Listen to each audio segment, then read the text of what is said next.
नमस्कार दोस्तों, आप सभी का हमारे YouTube चैनल मन का वॉइस में स्वागत है। मैं रोज एक शिक्षाप्रद कहानी लेकर आता हूं और कहानी के बाद वास्तु टिप्स की महत्वपूर्ण जानकारी देता हूं, जिसे अपनाकर आप अपनी जिंदगी बदल सकते हैं। कहानी के अंत में वास्तु शास्त्र की जानकारी अवश्य देखें।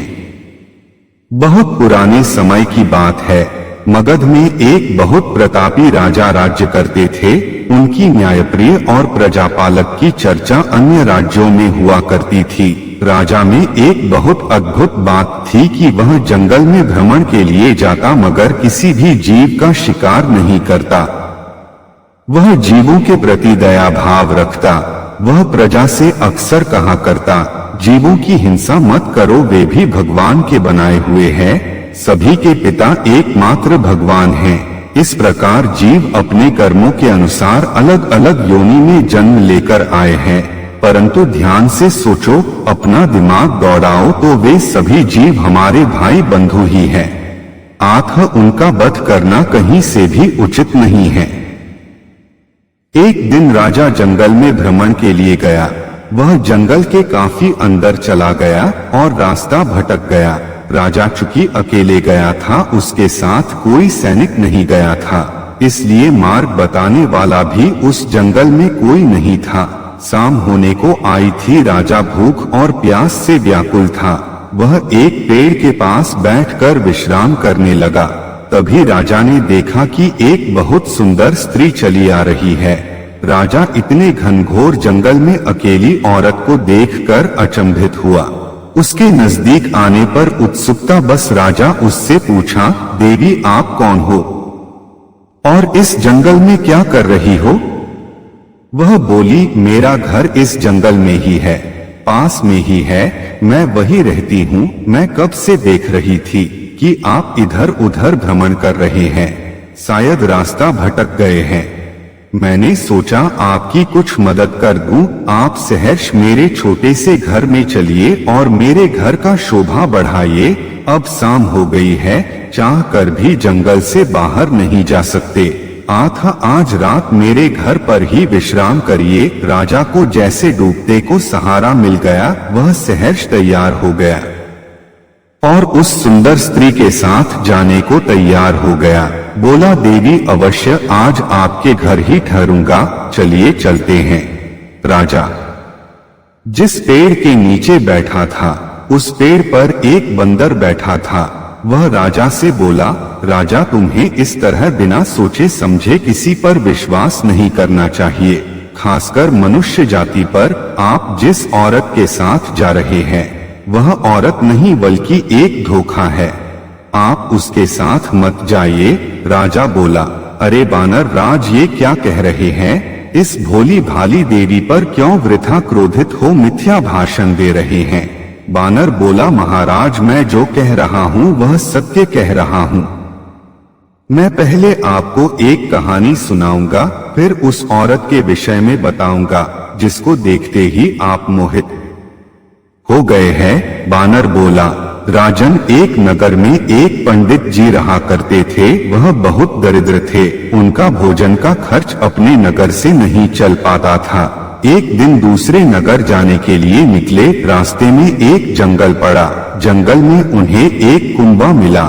सोचे पहले पानी पी लूं फिर आगे बढ़ूं।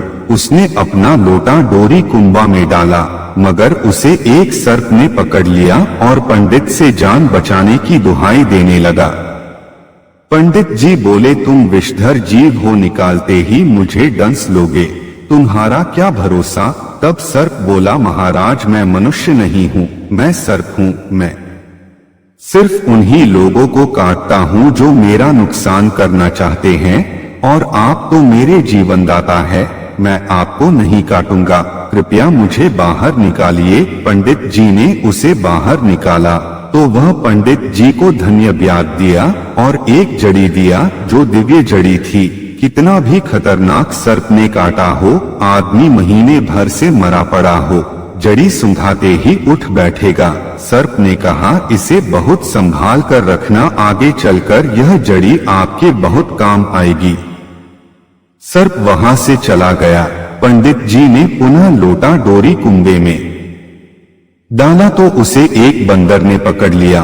पंडित जी ने उसे बेझिझक बाहर निकाल दिया तो वह बंदर पंडित जी पर बहुत खुश हुआ और उन्हें एक फल का बीज दिया और बोला, महाराज जी इसे अपने आंगन में लगा देना, यह 1000 रोगों की दवा है। इसकी पत्तियां खाने वाला कभी रोगी नहीं होता और इसका फल खाने वाला हमेशा जवान बना रहता है। इतना कहकर बंदर भी वहां से चला गया। पंडित जी ने पुनः लोटा डोरी कुंबे में डाला तो उसे एक बाघ ने पकड़ लिया। वह पंडित जी से अपनी रक्षा की भीख मांगने लगा। पंडित जी बोले, मैं तुम्हें नहीं निकाल सकता, तुम सबसे खतरनाक जीव हो, तुम निकलते ही मुझे मारकर खा जाओगे। बाघ बोला, नहीं महाराज, मैं आपको नहीं मरूंगा। जीवन दान देने वाले को कोई जीव नहीं मारता, सिर्फ मनुष्य ही है जो जीवन देने वाले को मारने से नहीं हिचकता। आप मुझे बाहर निकालें। पंडित जी ने डरते डरते उसे बाहर निकाल दिया तो उसने अपने पेट से उल्टी कर बहुत सारे गहने निकाले और पंडित जी को दिया। बोला, आप इसे बेचकर अपनी गरीबी दूर कर लेना। मेरी एक बात आप ध्यान से सुनना, इस कुंवा में एक आदमी भी है, उसे मत निकालना। इतना कहकर वह चला गया। पंडित जी असमंजस में पड़ गए। अगर इस कुंबे में कोई मनुष्य है तो उसे जरूर निकालना चाहिए। विपत्ति में फंसे मनुष्य की सहायता नहीं करना भी एक अपराध है।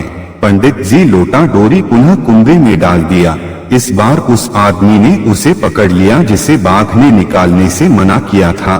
पंडित जी ने उसे बाहर निकाल दिया तो बाहर आकर बहुत खुश हुआ, मगर पंडित जी को कोई धन्यवाद नहीं दिया, बल्कि बोला, बाघ ने तुम्हें जो धन दिया है उसमें से आधा मुझे दे दो और आधा लेकर अपने नगर लौट जाओ। वैसे मैं चाहता तो पूरा धन ले लेता, लेकिन तूने मेरी जान बचाई है इसलिए आधा ले लो और चले जाओ। पंडित बोला, बाघ ठीक ही कह रहा था कि इस आदमी को मत निकालना, तुम तो जानवरों से भी खतरनाक निकले। पंडित जी आधा गहने उसे देकर अपने नगर को चले, मगर वह आदमी सोचने लगा, क्यों न उस पंडित से पूरे गहने छीन लिया जाए। वह पंडित जी का पीछा करने लगा।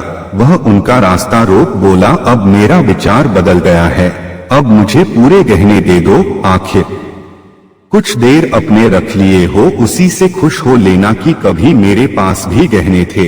पंडित जी गहने देने पर तैयार नहीं थे। दोनों में लड़ाई होने लगी। उधर से राजा के सैनिक गुजर रहे थे। जब दोनों को लड़ते देखा तो पकड़कर दोनों को राज दरबार ले गए। राजा ने देखा कि ये जो गहने के लिए लड़ रहे हैं उसी के अपने पुत्र की है, जो कुछ दिन पहले जंगल में शिकार करने गया था, मगर कई महीने बीत गए आज तक नहीं लौटा। इसका मतलब इन दोनों ने उसे मार डाला है। राजा उन दोनों को राजकुमार के हत्या के जुर्म में जेल में डाल दिया। पंडित बहुत पछता रहा था जो बाघ की कही बात को नहीं माना था। संयोग बस एक दिन छोटे राजकुमार को एक जहरीले सर्प ने डंस लिया और वह मर गया। राजा का वह आखिरी बेटा था, अब उसका कोई उत्तराधिकारी नहीं बचा था। वह अपने बेटे को जीवित करने के लिए बहुत तंत्र मंत्र वालों को बुलाया, मगर किसी ने हाथ भी नहीं लगाया। यह बात जेल के अंदर भी पहुंच गई कि राजा का आखिरी उत्तराधिकारी भी सर्प के काटने से मर गया है। पंडित जी जेल के रक्षा कर रहे द्वारपाल से कहा कि आप जाकर राजा से कहिए मैं उनके बेटे को जीवित कर सकता हूँ। द्वारपाल राजा के पास गया और बोला, महाराज, एक पंडित राजकुमार को जीवित कर देने का दावा कर रहा है। उसके दावे को आजमाने में कोई बुराई नहीं है, एक बार उसके मंत्र विद्या की भी परीक्षा ले लें। राजा पंडित को जेल से निकलवा कर बुलवाया। पंडित जी सर्प की दी हुई जड़ी सूंघाया। जड़ी के प्रभाव से तुरंत राजकुमार उठ बैठा। राजा पंडित पर खुश हुआ और अपनी सच्चाई बताने को कहा। पंडित ने अपनी कहानी सच सच बता दिया और उस आदमी के विषय में भी बताया जिसे बाघ के मना करने पर कुंबे से निकाला था। राजा गुप्तचरों से पता लगवाया तो पंडित की बात सच निकली और जेल में बंद आदमी उस इलाके का मशहूर डाकू निकला जिसने राजकुमार को मार डाला था। राजा ने पंडित जी को अपने दरबार में राजपुरोहित का पद दे दिया। पंडित जी बंदर द्वारा दिया बीज राजा के आंगन में लगवा दिया। कुछ दिनों बाद वह पेड़ बन गया। उसका फल खाकर राजा जवान हो गया। बीमार रानी स्वास्थ्य हो गई। पंडित जी इस प्रकार राजा के सबसे प्रिय बन गए। बंदर ने राजा से कहा, हे राजन, यह औरत एक गुफा में रहती है और यह तभी तक औरत है जब तक अपनी गुफा से बाहर है। गुफा में जाते ही राक्षसी बन जाती है और अपने साथ आए आदमी, जीव जंतु किसी की भी हत्या कर देती है। इसलिए आप इस औरत के चक्कर में न पड़े, इसकी भोली सूरत पर ना जाएं। मैं आपको मार्ग बताता हूँ, आप उस मार्ग से थोड़ी देर में राजधानी पहुंच जाएंगे। इस प्रकार राजा औरत का मोह त्याग बंदर के बताए मार्ग से अपनी राजधानी पहुंच गया और चैन की सांस लिया। जैसा कि हम कहानी के अंत में वास्तु टिप्स की जानकारी देता हूं, तो चलिए शुरू करते हैं। शांति से जीने के ये 15 तरीके हमेशा याद रखो, जिंदगी भर मुसीबत में नहीं फंसोगे। आज कहने को तो विकास के युग में जी रहे हैं, हम चांद पर पहुंच गए हैं। कमाई बेथासा बढ़ी है तो खर्चे भी सुरसा के मुंह के तरह बढ़ा है। सबके पास मोबाइल है, कार है, घर है, बाइक है, खाने पीने ओढ़ने पहनने के सभी साजो सामान है। अगर कुछ नहीं है तो सिर्फ शांति नहीं है। हमने शांति से जीने के कुछ आसान तरीके ढूंढ निकाले हैं, चलिए बताते हैं। लेकिन आगे बढ़ने से पहले यदि अभी तक आपने हमारे चैनल को सब्सक्राइब नहीं किया है तो सब्सक्राइब कर लें, लाइक कर लें और कमेंट बॉक्स में राधे राधे जरूर लिखें। मात्र राधे राधे बोल देने से राधा रानी अपने भक्तों की हर मनोरथ पूरा कर देती है। चलिए वीडियो में आगे बढ़ते हैं। नंबर 1, किसी की बहन, बेटी या स्त्री पर बुरी नजर मत रखो। नंबर 2, बदचलन और बुरी धंधे वाली औरतों से गलती से भी संबंध मत रखो। नंबर 3, किसी गरीब व्यक्ति का उपहास या तिरस्कार मत करो। समय है बदलता रहता है, राजा को रंक और रंक को राजा होते देर नहीं लगती। नंबर 4, कभी अपनों से बैर मत रखो, बेशक वे तुम्हारे साथ ना खड़े हों।